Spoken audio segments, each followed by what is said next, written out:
এক দরিদ্র কৃষক রামু প্রতিদিন ভোরবেলা উঠে মাঠে লাঙল চালাত। তার নিজের জমি ছোট, তবু সে পরিশ্রমে কখনো হাল ছাড়ত না।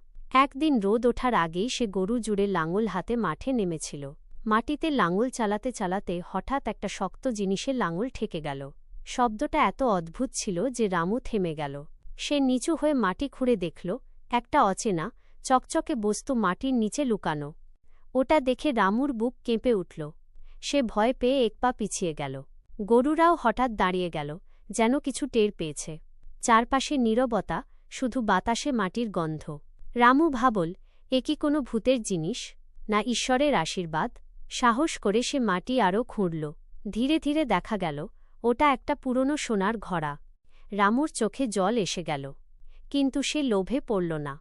সে ঘড়াটি গ্রামের প্রধানের কাছে নিয়ে গেল এবং ঘটনাটা খুলে বলল। গ্রামের লোকজনও অবাক হয়ে গেল। খবরটা রাজা পর্যন্ত পৌঁছাল। রাজার আদেশে রামুকে পুরস্কৃত করা হল তার সততার জন্য। এরপর থেকে রামুর নাম হয়ে গেল সৎ কৃষক রামু, যার পরিশ্রম আর সততা